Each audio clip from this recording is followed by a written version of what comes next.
Guys, I just wrapped up a podcast with John Keane. He is a high performance and mindset coach. And in this episode, we talk about this idea of getting yourself out of where you currently are into the place that you want to be in. He shares loads of experiences, loads of stories, loads of tools that we can use to basically break out of the current shackles that are keeping us in the place that we're currently not happy with. I certainly took a lot out of this episode myself and applied it to lots of areas in my life that I know I need to step up in, or potentially areas that I've been stuck in for a long time. So if I got value out of it, I think you guys are going to get loads of value out of it too. Enjoy. John Keane, welcome to the Process Podcast, my friend. I appreciate the invite, Ed, and looking forward to diving in. How are you doing today? Good. Had a gym workout in the afternoon, so energy is good. Love it. John, tell us a little bit more about what you do. So I'm a mindset coach for entrepreneurs and corporate leaders and teams. So I like to integrate three-pronged approach of education, training, and coaching. So I don't like to put myself in a box, but I use a lot of the same type of tools across different demographics, because a lot of it is very psychographic rather than focusing on a specific demographic. Can you elaborate a little bit more? Like, what does that entail? Because I think there's, we spoke about this before the podcast. I was doing my background research on you, and I was like, okay, he's clearly very knowledgeable when it comes to anything mindset. He's clearly like passionate about the self-help, self-growth, personal development side of things. But like, where does this fit into the whole world of like therapists? And then you got mindset coaches, and you got mindset educators, and then you got personal development coaches. Like, explain it all to me and where you fit into it. So that's always a big question in the coaching space, is coaching versus therapy. And I think the best way to maybe describe it is therapy looks back and tries to really deconstruct and go right back to childhood and see some of the patterns that might be holding you back. They often maybe tend to stay sort of in that space, versus maybe coaching being more forward thinking and future thinking. So trying to move someone forward versus maybe trying to look back and really diving into their past. Of course, they both are very effective. Like, therapy is super effective, and that's what a lot of people need. But sometimes maybe we stay in the story too much, when it can, without the forward thinking of maybe coaching, trying to help them in a mindset perspective. We'd talk about deconstructing and reconstructing. So you have to first sort of break down the current patterns. So you do have to do some of that self-discovery and notice yourself and be more self-aware of your thinking, your feelings, your daily behaviors. But then it's trying to change the narrative to something that's more who I want to become, or the goals that I want to accomplish, or the vision or mission that you have for life. Did you find in your work that a lot of helping people move forward requires deconstructing of the past? Like digging into like past experiences, traumas, in getting yourself to the point where you can actually fully let go of that and potentially move on to the next chapter? I think you have to certainly become aware of our own patterns. So there's certain thing called actually avatar therapy, and was used, I think, for military veterans, where they sort of give names to certain roles that you play. So it's sort of disassociating yourself from the things. So instead of being like, I'm anxious, it's like a role you play, right? It's like anxiety is a role I've played because of something that's happened in the past, and I had a certain response to it, probably strong emotions, and then it's creates a certain sort of label in our brain, and then an emotional response in our body that we just sort of keep repeating. So it's bringing awareness to that is important, but I don't necessarily think we need to maybe try to figure out why or where it's come from. It's more, this is just a pattern that I'm running. And once we bring awareness to it, it doesn't mean it changes, because like everything, that I need to go to the gym. It's not the thing that actually breaks through. It's getting into the gym and doing it consistently. And it's the same sort of for mindset, really. It's, people approach it as if I go to one seminar, like maybe Tony Robbins, for example, right? He's one of the big ones. It's like, and people they think they have that breakthrough, but then they don't really follow it up with anything beyond the seminar. And it becomes just like something that made them feel good in the moment, maybe brought clarity to a couple of things that was keeping them stuck, but then they didn't really change the actual pattern and create new patterns moving forward. So you do have to certainly be aware of it, but you want to spend more time I think looking forward, because of just the brain's natural tendency to find the negative, to count our losses, to focus on the things we haven't done versus the things we've actually done. I think it was a study by the National Science Foundation. It's like 80% of or roughly 80% of the 60,000 thoughts we have are negative a day. Yeah. So we have to sort of counteract that with positive thinking. And something I do with my clients is simply just counting your wins, focusing on what you've done each day to move the needle forward. So okay, so I think you're starting to touch on it there. Basically, you made that sound very, very simple, right? It's like break the patterns from what's making you who you are today to ultimately allow you to move forward to become the person that you want to be. Have you gone down the Joe Dispenza route at all?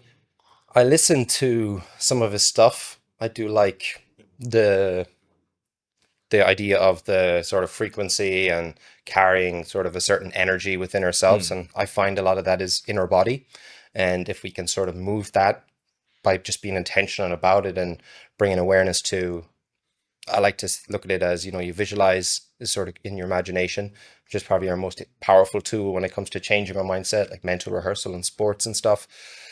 But for a lot of people, they struggle with the feeling. It's like practicing gratitude. It's, I'm grateful for the chair I'm sitting on. Like, people trying to come up with things they're grateful for, but they don't actually feel gratitude, right? It's just sort of, your mind is almost calling you out on, I think it's called like cognitive dissonance, right? It's like that it's not, your subconscious doesn't agree with what you're sort of saying. So it's, bringing the feeling is very difficult for people, but I think it's because we need to feel it in our body rather than with our actual minds. So we need to be more intentional about sort of shifting the energy in our body. I think he's obviously very advanced. So some of the stuff can go over your head in terms of the terminology, but I think there's definitely a lot to it with the idea of the mind, heart, and all being in sort of coherence and the frequencies and stuff. It's just sometimes it may be a little bit heavy for someone who's starting out on self-development. No, for sure. I actually found it really heavy, but I also did find it to be very like unlocked a lot of things for me. But the reason I brought him up was just because in the language that you use there, this idea of breaking patterns, his book, which was Breaking the Habit of Being Yourself, was essentially like a massive epiphany for me at that point in my self-development journey. And it's just the title of the book itself just sounds so simple. And it's like, if I'm not happy with the person I am right now, or the things that I'm doing, or the beliefs that I have, just got to find a way to break the circuit. And breaking the circuit can be about just recognizing the things that I'm doing every single day that confirm that this is me and this is the person I am. And maybe it's identifying one of those things and stopping it, or removing it from my life, or adding something that's going to break me away from it. Okay, so back to you. Like this idea of like breaking patterns or changing patterns. Could you like elaborate on that a little bit? So the first thing I think it is difficult, right? It is challenging to break patterns, or as they say, otherwise we'd all be healthy and have great relationships and Why is it so thriving business. difficult? Why do we find it so I hard? think it's just the brain loves, the path of least resistance, and always just it's not really, wired to grow, or it doesn't really fight for your growth. It's more about comfort and reserving energy, trying to keep you safe, right? So even though you might have an unhealthy pattern, it's what the brain knows and it's what it's familiar with. And you probably, wrapped an identity around it or created an identity from those patterns. So it just becomes really hardwired.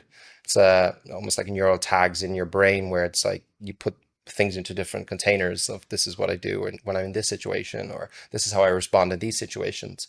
And those pathways, one of my coaches kind of described it really well. It's almost like if you're in a long, you maybe walk into school and there was a long, big field of grass you usually walk through. And one of the pathways essentially is like already beaten down because people have been walking it for years and years. And you decide someday that I'm going to create a new path and go that way. And it takes a lot longer to sort of get to the destination because you're beating down all of the long grass. And you finally get there and you come back the next day and it's probably already come back up again. And that old path is sort of there, just being like, walk me, right? And I think that's a lot of what it is. There's like 4 stages of learning. You learn about it in NLP, the conscious incompetence, unconscious incompetence. Are you familiar with that? It's just really going from automatic to a conscious process. So the idea of unconscious incompetence would be, I just don't know that I don't know. So, a good example is someone riding a bicycle and you see them when you're smaller and you're like, I want to ride the bike. You hop on the bike and you quickly realize I can't cycle, right? Without stabilizers, I just fall right off. So now you know you don't know. And then you move to the next stage, which is conscious incompetence. So I now know I don't know and I need to practice, or I need to develop a new skill. I need to train. And then you eventually get to the next one, which is conscious competence, meaning I can now do it, but I still have to be very conscious of it. So you're starting to maybe ride the bike, but if someone distracts you and caught your attention, you'd probably fall off. Or same if you're driving the car, you need to still be very conscious of That's my everything. golf game right now. 100% my But it's golf game. actually beneficial to go back through the cycle all the time because that's how we improve. But then the final step is unconscious competence. So Yeah. I don't really need to Think about it. think about it, but we can actually get lazy when we do that because we don't improve anymore. So the brain is almost like he's got to this level, he's already mastered it, so he doesn't need to keep improving. So a good example is golf. There's deliberate practice, it's called, and golf is a great example of it. It's you need to kind of go back through those 4 steps again, because if you're practicing your putting, you're not just practicing, you're sort of bringing awareness to every little detail, Yeah. trying to make little shifts. So it's very conscious. So it's like that deliberate practice over and over to improve. Otherwise we just go into autopilot, and like Yeah. driving, And you I pick guess, up the bad habits, right? and there's always levels to the game. Like Yes. you get comfortable with the things that you know, and you might be able to get to a level of conscious competence with that. Yes. Oh, sorry, unconscious competence. But then there's a whole new cue or like particular way that you can lift in a backswing or strike through a weight distribution. You don't even know yet because you've never been exposed to it. And then I guess you would just go through that whole learning process again. Yes. It's like that saying of every level there's another devil too. As you grow, it's going to reveal new deficits, right? It's going to Yeah. reveal new things I have to do, and you sort of have to go back through those stages again. So that's why it can be hard, right, to break patterns, because it's just like the simple activity I just shared of counting wins. It comes from a book, actually, The Gap and the Gain, and it's Yeah, something it's a great book. that, it's a really good book. It's something that my old coach in the US used to get us to do all the time, was to count wins. And I could tell my clients to count the wins every day.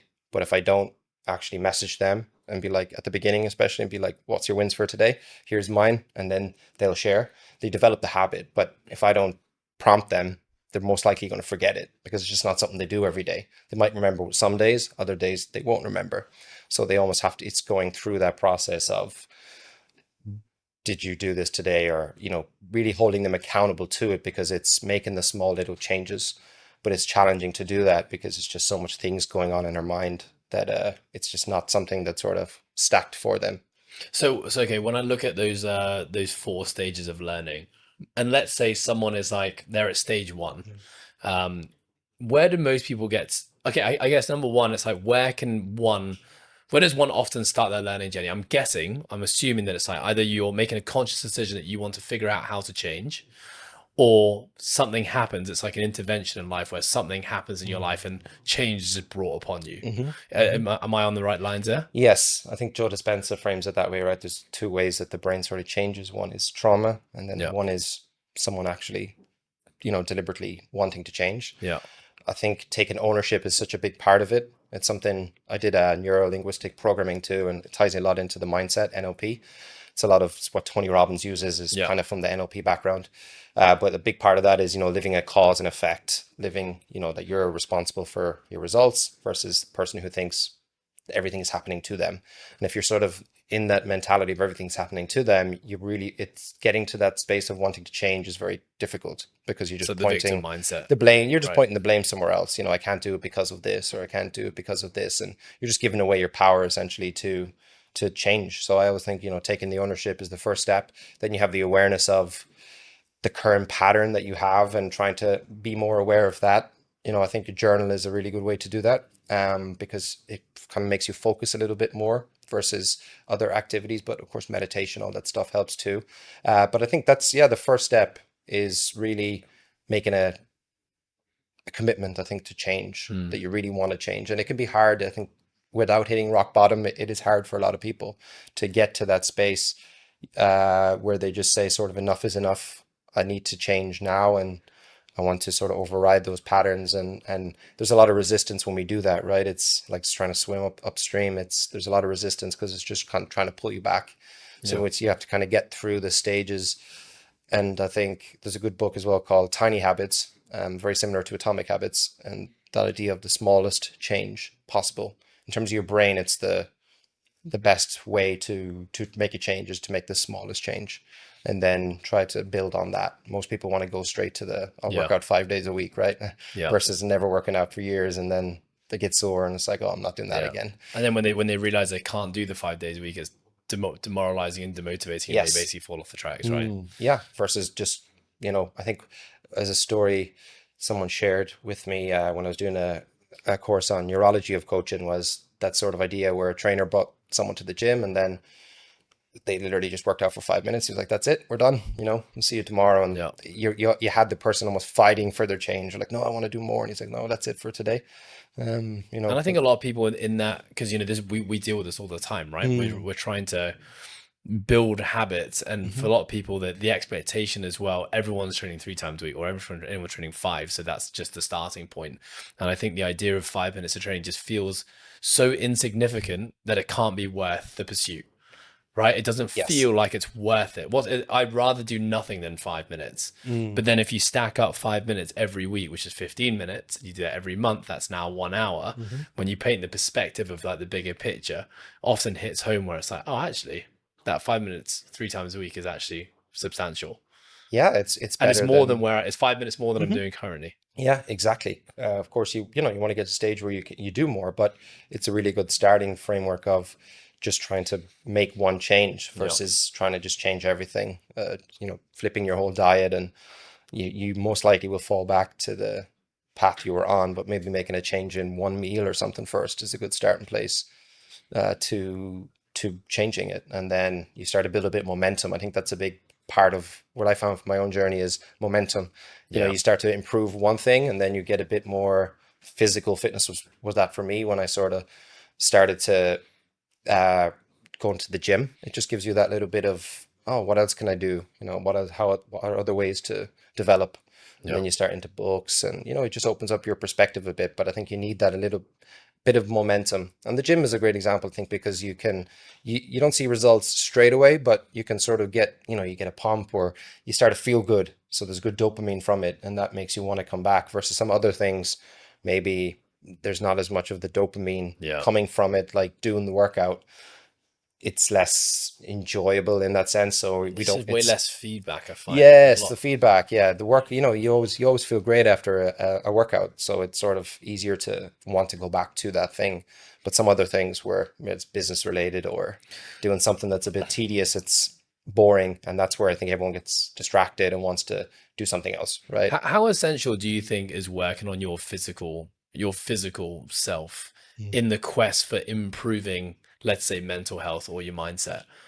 I think it's massive. I think all of the clients I work with, especially those who are like entrepreneurs or business owners, the ones that typically have the best mindset are ones that work out, and they know how important it is, because if they don't, their anxiety starts to creep in and their sleep is affected if they start to sort of fall off the wagon. Of course, you have people who are the outliers, right? And they're Yeah. not in shape and they never work out and they have success.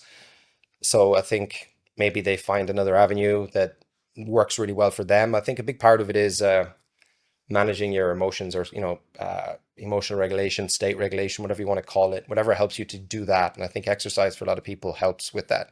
It helps to keep you in a bit of more of a neutrality mindset, so you don't sort of need to jump off a cliff every time something Yeah. happens. You can handle it with the expectations that come with high performance, or being an athlete, or being someone who's in a high position in a corporate job. There's a lot of expectations, and that comes with those stresses, so you need to manage them.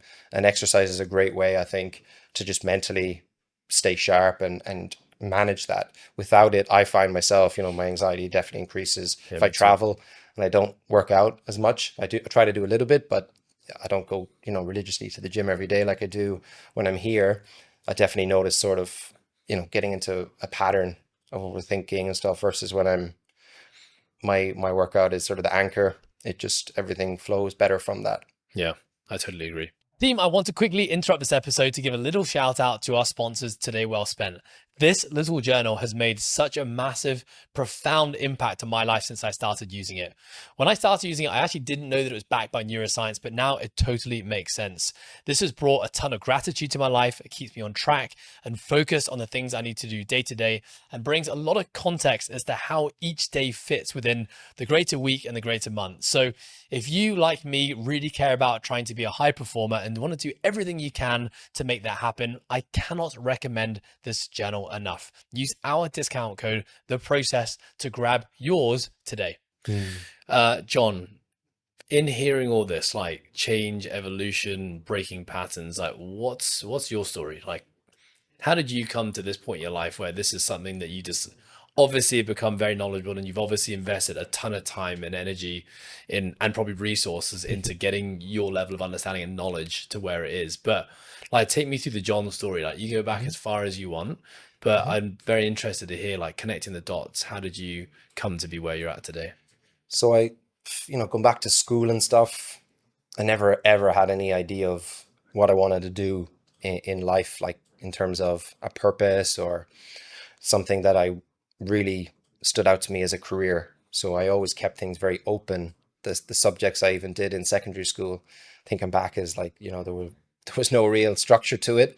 It was just really going off the cuff, and that's what it sort of went to when I went to university. Then So you were basically just doing everything in the hope that something would stick. yeah, just nothing really stood out. I played a bit of sport, I enjoyed exercise in that sense, but I wasn't really gymming or anything at that point.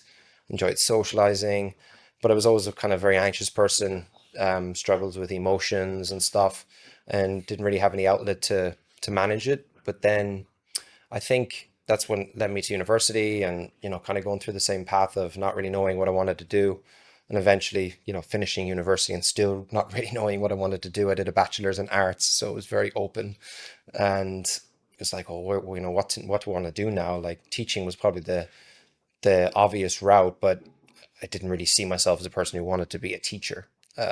So that's when, but I gained a lot of weight and stuff in college, started to stop playing sport, gained a lot of weight, and all of the stuff that comes with that. And, eventually just got to a space where I was like, oh, I have to do something about this, and I remember going for the first run, being someone who had been fairly fit a couple of years before that. It was torture doing that first run. I remember because I've naturally sort of big legs. I was carrying a lot, even more weight back then because it was all fat, and a lot around, my legs, my arse. And as I was running, I could feel my lower back just being like crippled. No. But I remember just getting to the end of it, and I was like, okay, that's the first step. Was there a catalyst to you getting onto that first run? Did something happen? Oh, Did just a someone lot of say people something? saying stuff like, oh, there was a couple of people who had been away for a few years and came back and was like, well, I remember someone said to me, you must have eaten two turkeys at Christmas. Um, Savage. yeah, literally. And because I just said, I gained a lot of weight. Really, I was really skinny, and then I gained like a lot of weight. And, some people, it just doesn't suit some people, and it definitely didn't suit me. Uh, Very round.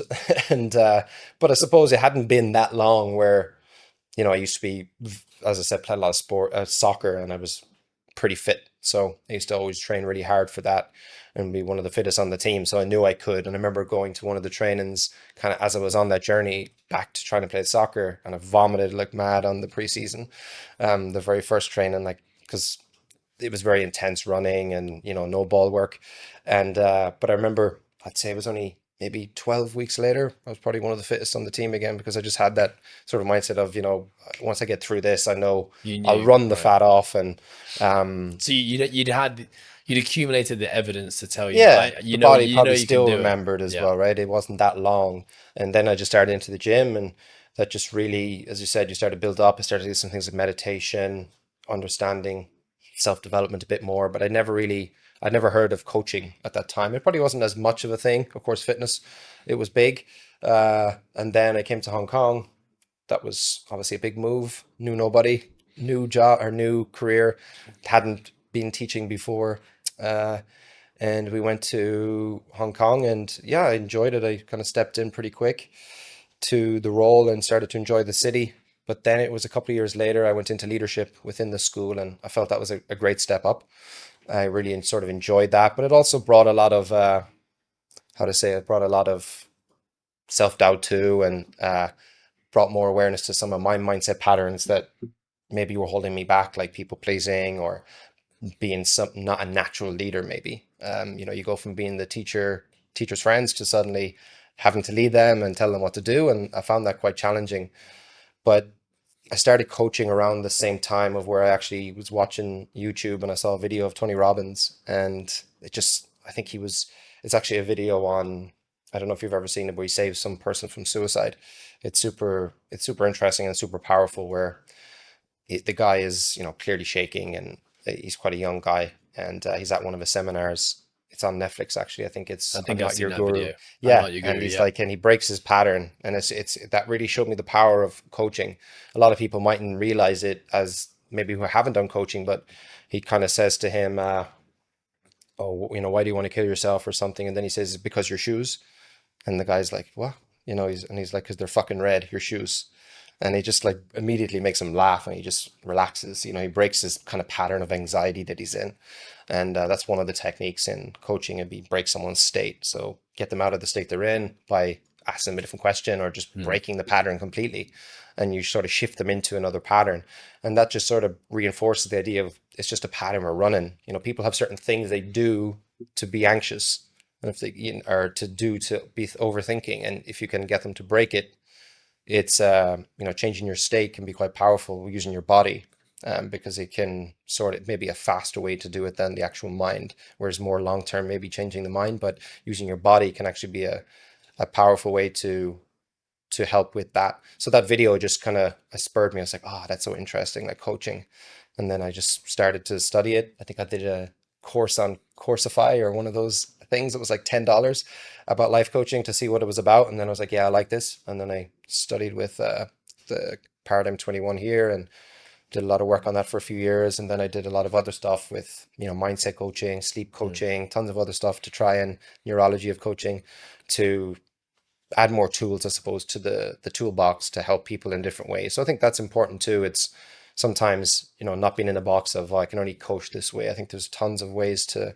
There's sometimes you use NLP. There's other times where one-on-one coaching is more powerful. There's other times where, you need to maybe help them see the why Mm. before they do the how. So that's where the education part of it. So trying to tell, if you can help them understand why their brain does something, and maybe it's not so much their fault, and but they can change it, then people are more open and receptive to that. So I think there's a kind of a place for all of the different methodologies, not just one approach. I'm just going to go back to your moment where you have been given this opportunity Mm. to move into a leadership role. So you've started like watching videos to try, I guess, give yourself the confidence and the skill sets to be able to move into that role. Did you eventually move into that role? Yeah, I did it for a couple of years, and I enjoyed it. It definitely was a big change, because, as I said, it did highlight certain things that I had to work on within myself. And what were those things? What were the Just, patterns that you had to break personally? I think, being a very self-conscious person, always overthinking everything. Can you tell me, can I pause you there and Hmm. tell me about like the self-conscious person? Because I feel like a lot of the world is very self-conscious. Mm. I'm very self-conscious in certain aspects of my life. So what was like self-conscious John about, and what was he self-conscious of?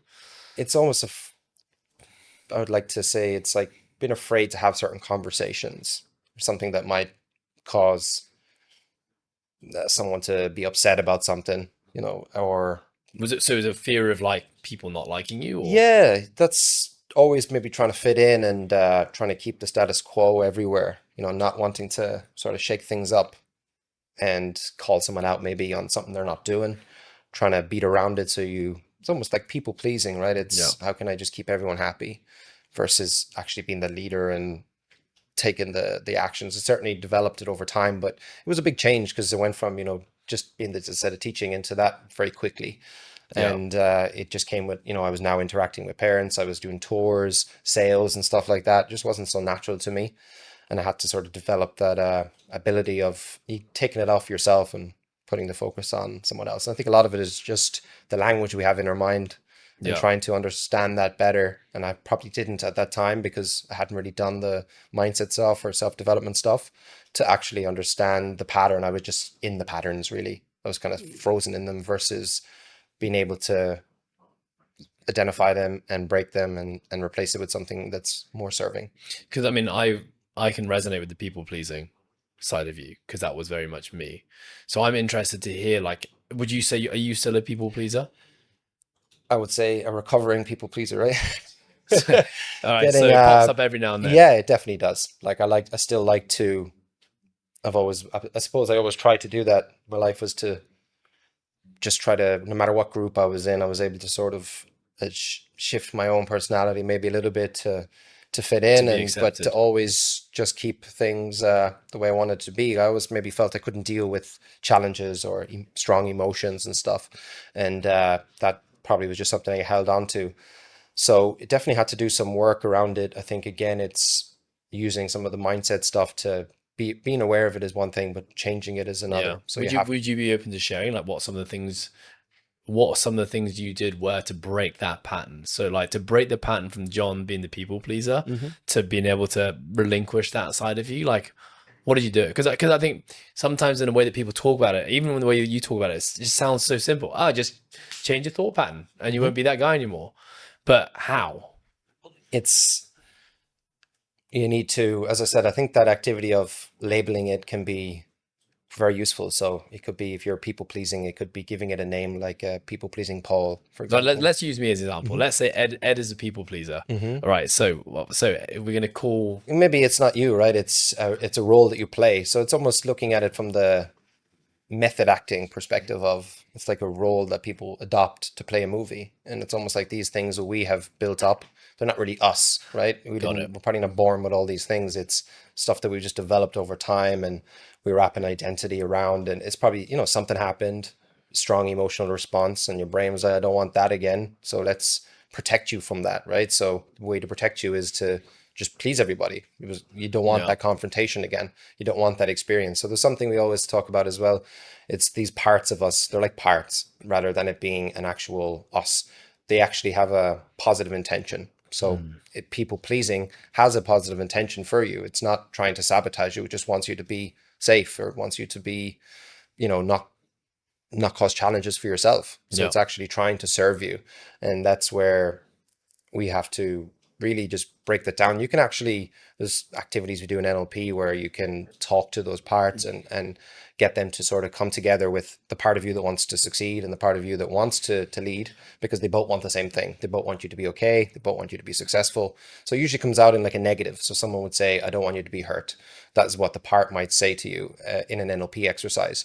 So it's like you have to get the positive out of it. So what do you want from me instead? And it's, I want you to be okay. I want you to succeed. So it wants the same thing. So you have to almost get them to work together, these parts of us that we have. So self-awareness is definitely a big part of it. Like, what do I do that, what triggers it? What's my natural response to it? Do I freeze? Like, where do I feel it?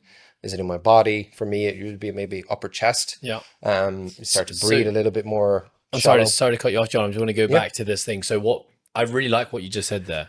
This whole idea of labeling, and labeling it makes it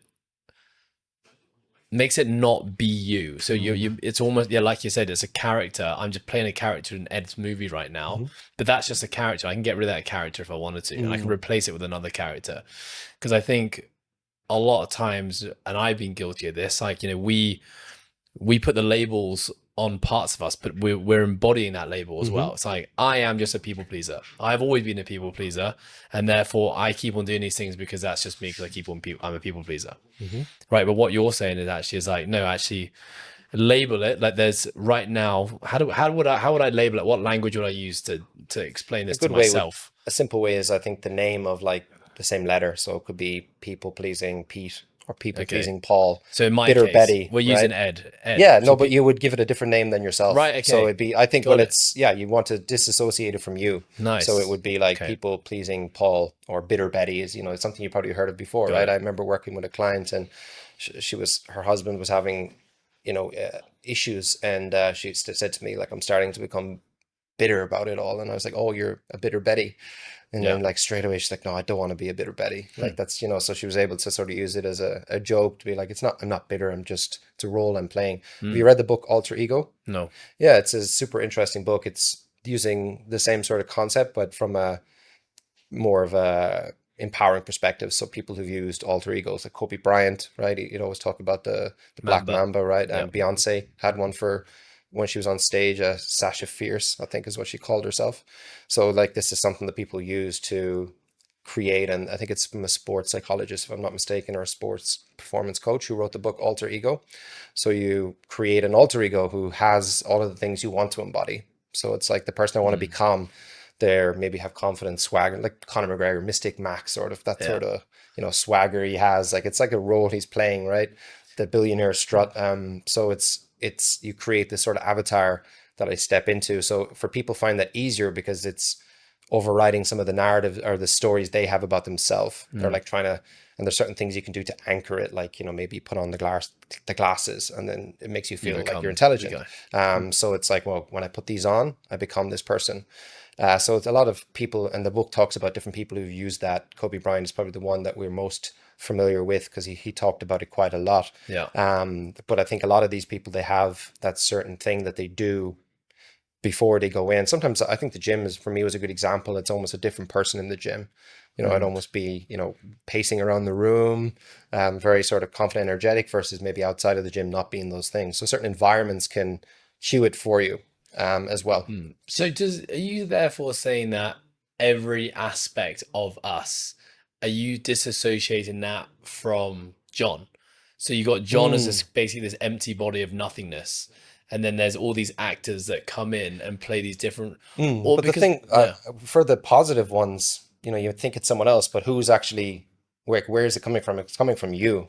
So we're all of these things already. It's just all these negative stories pull us away from it, right? We're already right, confident. We're already, if we can play that role, then we're already those things. It's just we're removing the labels of negativity or the stories, the biases. I'm not that because of this thing, but it's actually coming from you, right? It's not coming from anything outside of you. It's you that's doing them, but you're just putting your intention on it versus just a what your reframing, intention would normally go to on default, which would be the negative stuff. right? So it's Yeah. just it's shifting into the higher version of you essentially, right? If you put it in that sort of woo-woo terms. So Um, in a sense, people pleasing is not a bad thing.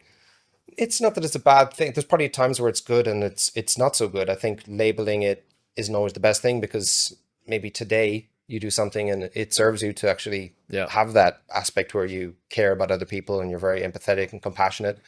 But there's times where it doesn't, and that's where it's differentiating. I like to look at philosophy, and the Taoism is a great example. The Tao Te Ching, like books like this, they talk a lot about the yin and the yang, right? And I think there's no good or bad. It's our thinking that makes it so, essentially, Mm. and the situation. Like what's good today could be bad tomorrow. So don't label it as this is bad because it's just bad in the moment now. It's not the right thing now, but a month from now it could be an advantage to you. So I think we carry the negative biases more than we do the positive, and that's Sure. why we just need to really shift out of that to, well, who do I need to become? It's that idea of, be, do, have. I need to be the person first at an identity level. And that's what that sort of alter ego is talking about. It's like, what type of, well, if I want to run a, 7-figure business, for example, okay, I need to be able to, do I see myself as a 7-figure business owner? And if you don't, then the chances are you're probably going to sabotage yourself along the way because you'll have resistance to doing the things you need to. Maybe there's an event you should go to, but you don't see yourself as worthy. So you just change your mind at the last moment, Mm. but that's something you needed to be at. So it's like we naturally sabotage unless we really start to shift the identity part first. I think that's, from my own work, I think that's the core of it is identity first, and then the mindset after. It's, that who am I or who do I need to be? And you're already those things. It's just you've added loads of crap on top of it that Yeah. you almost have to just peel back and to get to the core of all of that we are, that we can be naturally these things. Because yes, we train certain things like confidence or leadership or skill sets, but there's certain things within ourselves. Again, we go back to NLP, there's something we talk about resourcefulness. We have all the resources we need inside of ourselves. It's just we don't use them. So you can go back to a past situation where you might have failed and ask yourself, what resource could I have used that would have got me a better outcome, right? So maybe it's okay, could have used my confidence in that situation, or I could have had that conversation in a different way that would have led to a better outcome. Of course, it doesn't change it, but you learn from it. So it's the idea we have all the resources we need to succeed already internally as a person. So it's, although we're creating an alter ego, we're already those things. We're just really highlighting it and maybe taking yourself out of it to take away the ego. The Mm, ego that wants to pull you back and be like, no, you're not those things. You're not confident. You're not you're not those natural things, because there's just those narratives that are always there, those labels that we have in the past. I think they're very hard for people to override. So things like creating an alter ego, or the gap in the gain, counting your wins, looking at the gains versus the gap, because yeah. everyone wants to just focus on what we haven't done yet. Yeah. And you're always in that scarcity and lack. So I think that book is Alter Ego is just a good example of it, and it's stuff again that goes back a long time. But I think if it's something you'd be intentional about, and I think just the acting is a great example. It's people playing a role. They're not that necessarily that thing or that person, but they show up as they are. They show up that they're confident, and they have how to because they've trained themselves to. So it's Yeah. almost, you can train yourself back into these patterns to be in them more consistently than the ones that maybe you're in right now that are more sabotaging and lead you down the path that you don't want to be down. I don't think I'm not sure if it's the same thing, but then I feel like in hearing that there's this like level of like inauthenticity almost, when you're like you're acting a certain way to try and be someone that you're not, you're not currently there.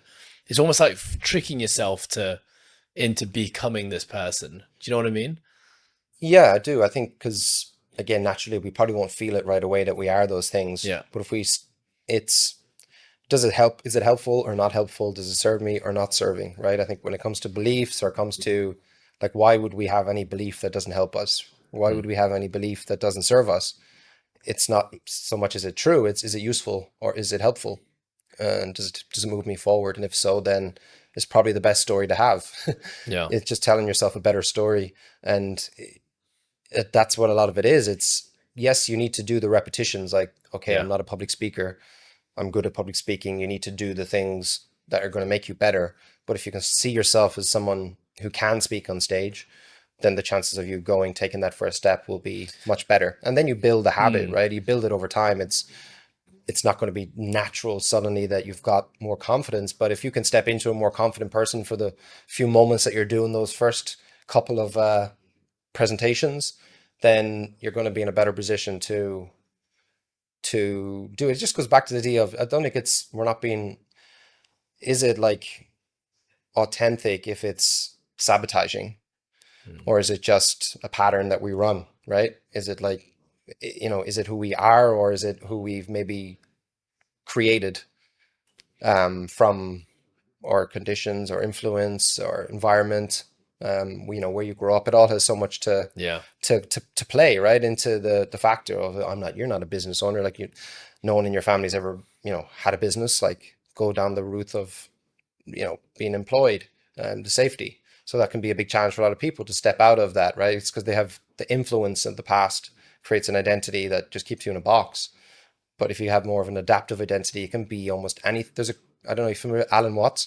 Yes. Probably he's one of the pioneers in the whole philosophy space. But he used to have a quote that was, "You're under no obligation to be the same person than you were 5 minutes ago." Yeah. So we can change. We're not a tree, right? We can change, and that's one of our powers as human beings.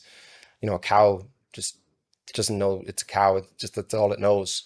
But we can change and we can adapt, and that's our superpower. We can use our imagination to think of certain situations ahead, and start to build the identity that I need to have in order to succeed. So it's trying Mm. to get away from making sure you're not sabotaging by not doing the things you need to, because you think, I need to do these things first to become this person. It's no, it's a story. So it's like you're trying to override the old story with the new story. So I think that idea of, is it helpful versus not helpful? If it might seem like it's inauthentic, but it might just be how you've operated because of something that happened, not necessarily who you actually are. Yeah. Okay. I want to just basically the person you're describing there, right? The person that they know they want to change, but they're stuck. They've been saying this for years, and they're still that same person, right? Maybe Mm. it's like quitting the job, or it's entering a new career like you did, or it's like going to the gym for the first time, or it's quitting smoking, or it's stopping drinking. Um, where do most people get? Okay, it's not that's not the question I don't want to ask is where do people get stuck? But what is the advice I guess you have? Like the top things that you for that person who's stuck and not able to make the change, Mhm. like what are some of the top things that you would recommend they start doing to increase the likelihood of that change happening? Because you've explained the concepts now. It's just simple. You got to change your Mhm. narrative and X, Y, Z. But what does one do? So I think, like I touched on, journaling, I think can be powerful, or just writing it down, because when we write down, it's in terms of like the brain, right? We think about it, we actually have the physical act of writing it, and then we see what we write. So it's like a three-pronged effect on our brain. What's your journaling practice? Do you Just very journal? simple, like what I worked with two coaches in the US, Brian Grasso, Carrie Campbell, super interesting people, and probably one of the best.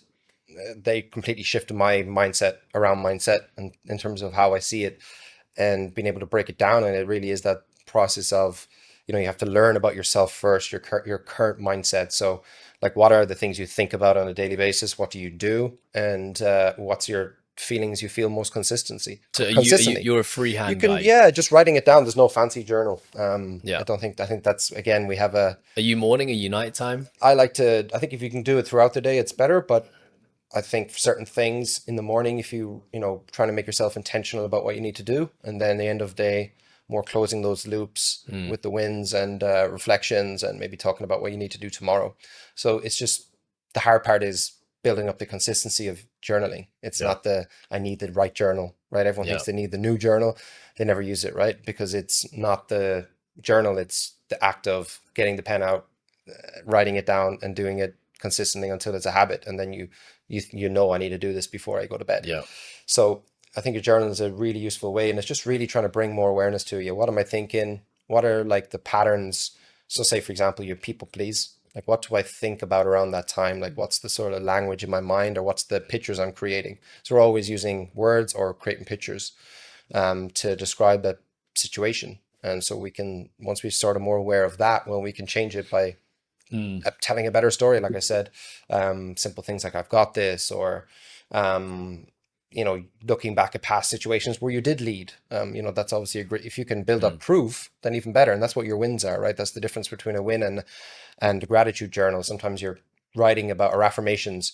You're talking about things that maybe you don't really believe about yourself, but I did this today as actual proof that I'm Yeah. doing it, right? Doing So it. you're trying to show your brain, I'm doing these things and creating these new patterns or new pathways for myself. So I think a journal can be super useful, spending most of the time talking about the positive stuff, Yeah. the wins, the good experiences today, how I overcame this situation. I faced this, but I was able to reframe it.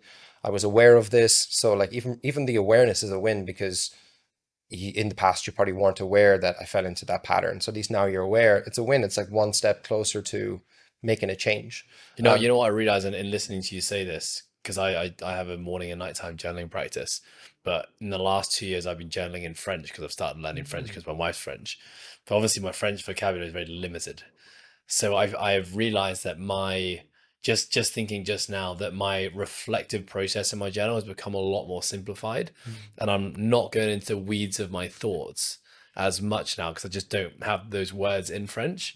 So my journal has become much more just a recap of my day in the simplest form that I'm actually avoiding, not deliberately, consciously avoiding, but I'm actually not getting into the weeds of maybe some of my feelings, thoughts, and experiences in my day.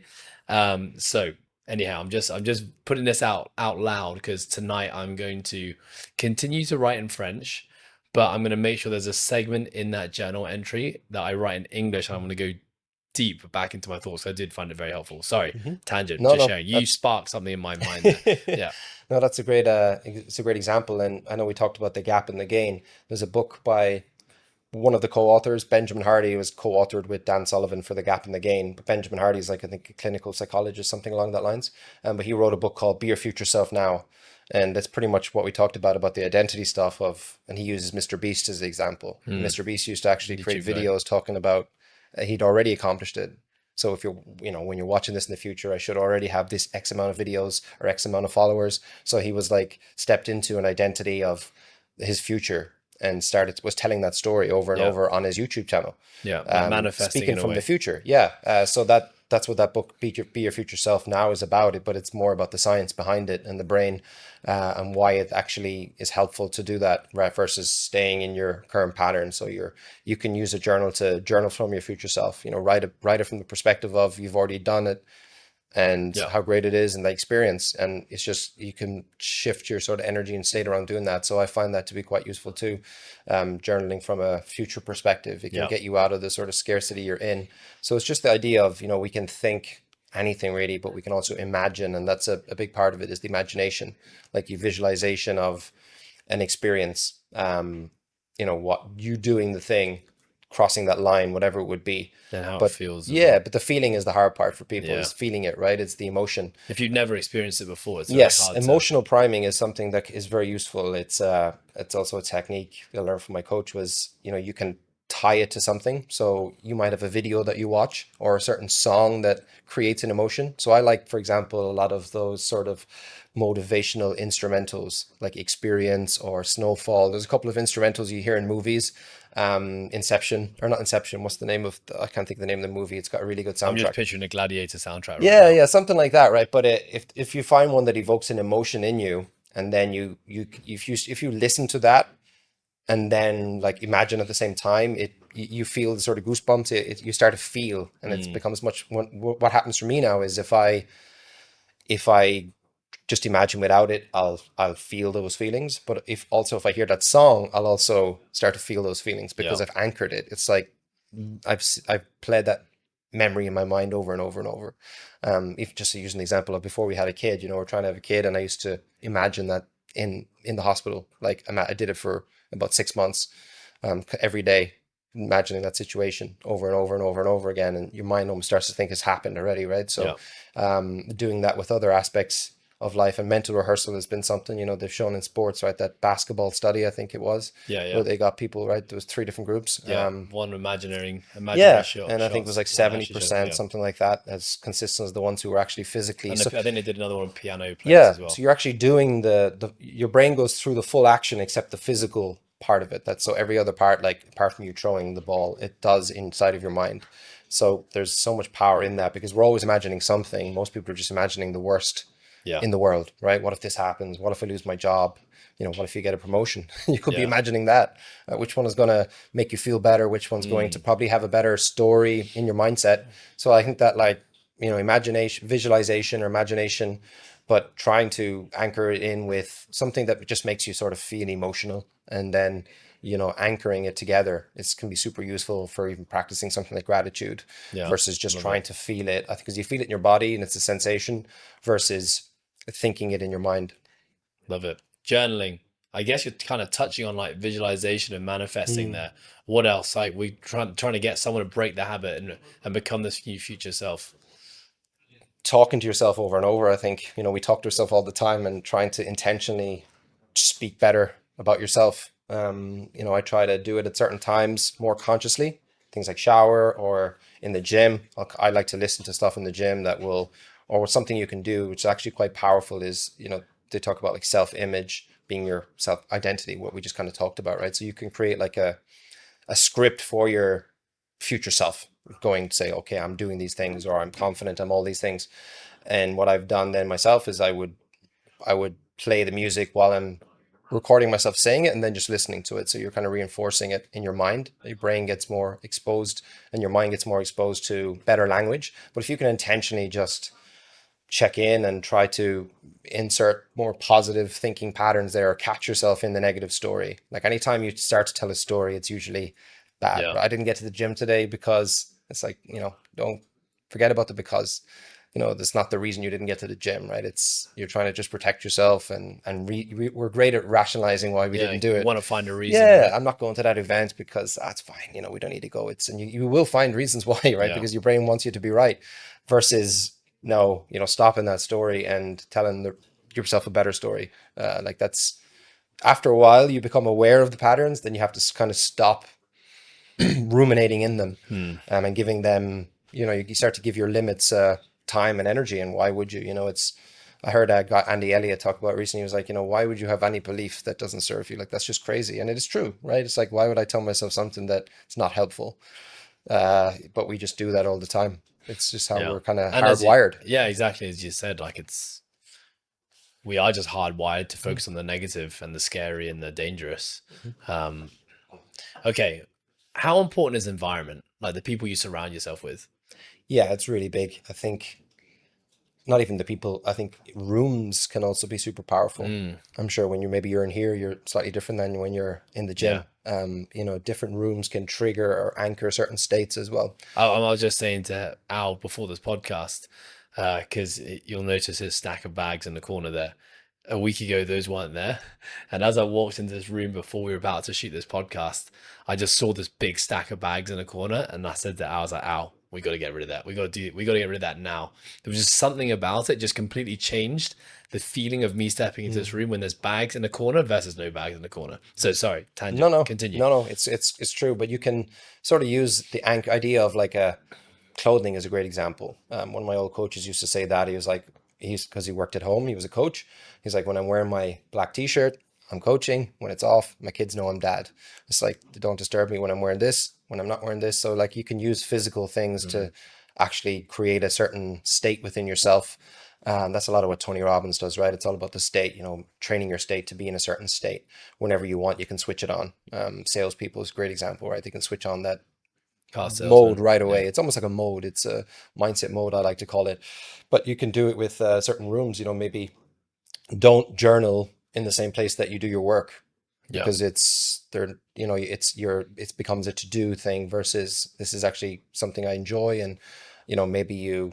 So just little things like that, they matter. It can create, especially for people who work at home or I used to find that when a lot of my coaching was online, so I'd be at home all the time, and it was hard to separate it sometimes. So you can use different rooms or different situations, different types of clothing, but the environment of people also definitely matters. Like training, for example, if I use my clubhouse gym and there's nobody really in there pushing themselves versus go to the gym I go to, it's like different, right? Because you see other people, they push you on. Like there's a certain energy.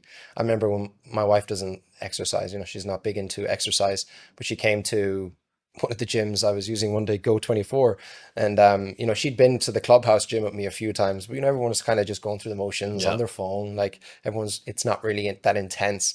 And when she went into the gym, she was like, what's wrong with everybody in here? Like they're crazy. Like everyone is just going around Getting the after place. it. Yeah. Nobody's on their phones. And it's like, yeah, that's what I love. Like it's anchors in a completely different. So it definitely matters being the people you're around, the just the language they're speaking, everything. Because that can create, you're listening to that stuff all the time. It becomes almost how you see yourself. Yeah. And sometimes you speak and you start to join in on it, versus having those higher level conversations, people who are maybe vibrating a bit of higher frequency. They're talking about opportunities, money, goals, and it just pushes you and elevates you. So I think it definitely matters. Yeah, the idea of you're the average of the five people, right? Yeah. I think that's something it's become even more apparent to me probably in the last 5 years. And I've just really tried to remove people in my life that, when I leave that interaction, whether it's like you're having a coffee or you're just with a group of mates and there's that one person every time they speak, it drains me. Mm. Like I never leave those conversations feeling inspired or feeling positive or feeling even just good about myself. I've really tried to slowly remove those people from my life.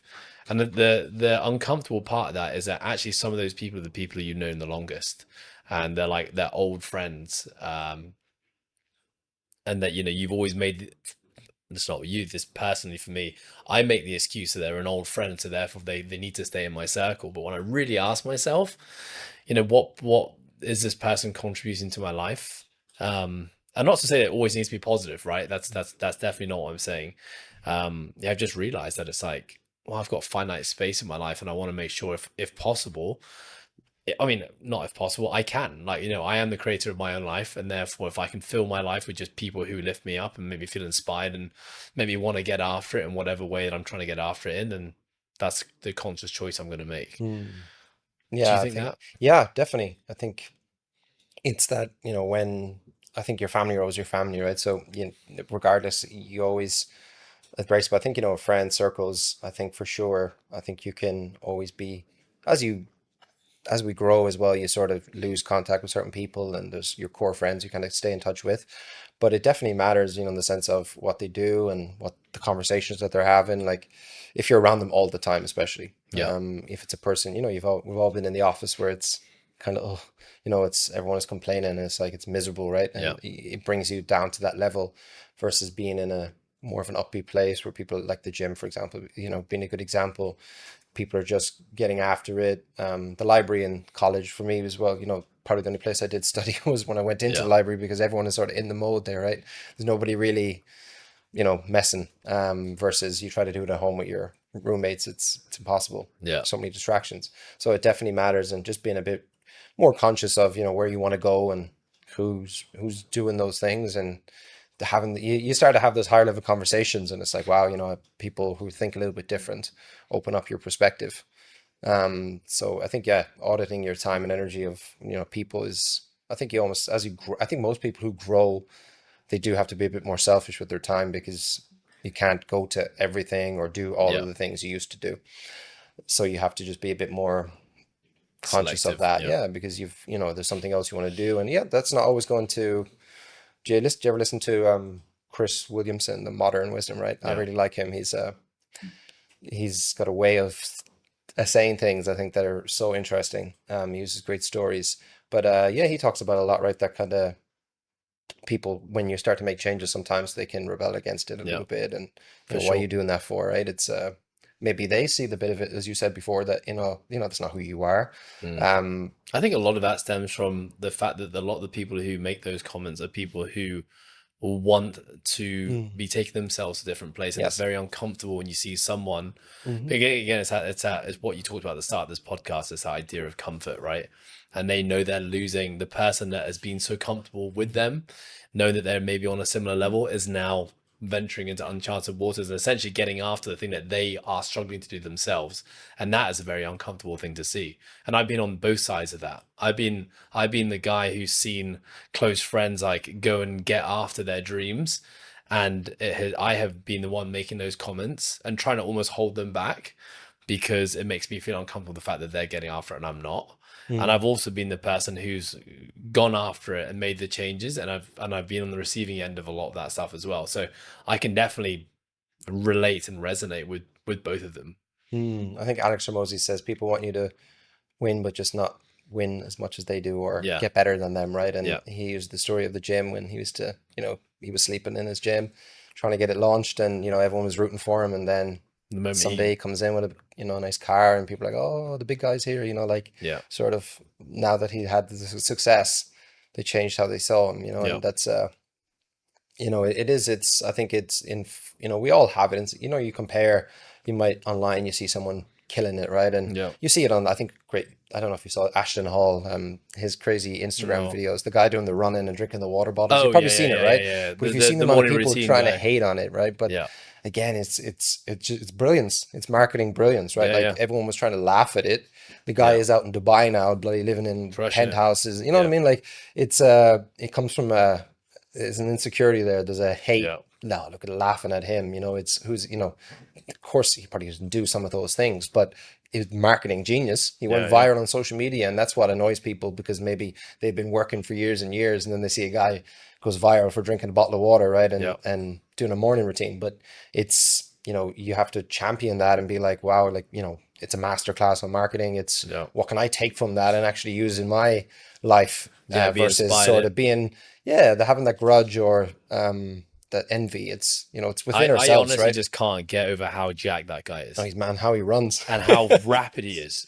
Yeah, you wonder. I've watched the slow-mo videos of him running. I'm like, man, 'cause rugby was my sport, and I always just think, if this guy was like a center or a wing, Yeah, oh my he's God, so I'd big. be Yeah, terrified. it's so unusual to see him Someone that sprinting big, that big, jacked, right? and that fast. Yeah, it's just so interesting. I think again, it's just you see everyone doing it now, on the videos with Russ sprinting and Yeah. same music, right? Soundtrack. It's, you just created something and people are following now, and that's always a great sign. And there's people trying to He's go probably after laughing, him with this or that, and oh, he's a fraud, because people just hate it, right? Yeah. They hate the fact that someone is crushing Oh it and yeah, they're if not. someone's crushing it, and yeah, it can be hard. You know, you come home from work, long day, and you go online, you see some guy blow up, and you're like, why can't that be me, right? Like, Yeah. I'm trying, I'm doing the thing, but it's yeah, you have to be able to celebrate others' wins. That's what a good mindset is, right? It's if it hurts you to see someone else win, then probably it's your mindset that's the Yeah. issue, right? It's you've got a something inside that's not helping you. It's not about them. It's like when we hold resentment against other people or we don't forgive someone, we think we're doing something to them, but it's us who's actually holding the resentment, right? Like Yeah. it's in ourselves. Yeah. We don't forgive and it stays within us. They probably not that bothered about it. Yeah. It's you that sort of stays trapped. Okay. On that note, and then I want to finish on this one, but if someone wants to go onto your social media, right, they're probably going to see this guy who just looks like he's got everything figured out. Because in the way that you talk about mindset and positivity and self-development, it just seems like you're just there. You got it sorted. So what is like the real John struggling with right now? Is there something that you're trying to change? Is there like an old version of you you're trying to let go of right now that you're wrestling with? If you're open to sharing. Yeah, for sure. I think again, you go back to comparison, like you said there about, oh, he's got it all together. I would probably look at my videos and say they're crap, right? I'd be like, don't like that, don't speak very well, that doesn't flow well. Like, so I'd have the complete opposite perspective. So that's again just goes back to, I suppose, we over criticize ourselves, over analyze ourselves. It's just trying to get better. I think that's the key. It's going to be a 1% better. I never liked doing public speaking and now I do it online every day, right? I never see myself as a great speaker in the sense of, and some people say, oh, you're so confident when you speak. It's like, but for myself, I don't see it that way because I'd be comparing it to guys who are just way ahead, right? In terms of like the years they've been doing it for. And I would think it's more natural for them. So I think, I think comparing yourself is the danger, is always the danger, because even for myself, it's, that'll be a struggle comparing with others' journey, trying to sometimes be too much in the vision and not in the action. So you have to really find that there's some people who are great thinkers and then there's great doers. Some people are doing the wrong things and because they're not thinking big enough, but then there's some who are just doing all the thinking and not really executing on any of that. And I fall into that sometimes. Like, this is a great idea. Let's do this. I shift my focus onto that. And then it's like, no, that's just pulled me away from what I was supposed to be doing, the plan I'd already created. My I do coach that used all to the time. say, do your thinking every 90 days. And then after that, you just execute. You don't go into thinking mode again for the next 3 months. You work on the plan you created. We did that where I was working with him, where I think we're about a week into the 90-day plan. And I messaged him like, one new idea, we need to connect on a call. And it was actually starting a men's group in Hong Kong at the time. And he was like, we just said we were going to stick to the plan for 90 days. Like, what happened, You and just reminded me of a distraction that I just said yes to yesterday. And I have my 90-day plan right now. And I have, sorry to interrupt you, but again, like you're triggering thoughts to me here. I had basically said, because I'm 100% that guy, like every week, every day, I've got this new bright idea, or someone puts an offer on the table, says, let's do this. And I just say, yes, this is exciting. And then I end up with 50 things on my plate and I'm not doing any of them well. And so I've really tried to change this idea of just saying, I've been trying to say no to so much more. And I have a really core focus of something I really want to execute right now. And I just realized that yesterday I said yes to something. And as soon as I said yes to it, I was like, oh, I shouldn't have said yes to that. And then I just started justifying to myself, saying, "Oh, but it could be really cool if that pays off. That what a cool addition to the business it can be." And you just saying that, I've been like, I'm actually going to message these people right after this podcast, and just say I'm really sorry, but I'm going to put this on pause for the next 2 months. So thank you. we usually know, right, that intuition of what's right and what's wrong. And I, something I someone, like that idea though of just 90-day check-ins, so yeah, like sprints, kind of yeah, refer to it, sprints. right? And something else someone said to me before was sleep on it, or put it aside for 2 weeks, and if it's still a great idea, Yeah, then maybe run with it, right? yeah, Because we all do that, where you have a conversation, it's like, oh, that makes so much sense, like, I'm gonna yeah, do that, right? And yeah, next you're diving into it for a week and you're like, it's actually not really that good, yeah. right? No, So we all, I think that idea of we get caught in the emotion of it maybe, and I think we love opportunity, right? We do like opportunity, and someone shines an opportunity, it's we have that, especially for people who are go-getters.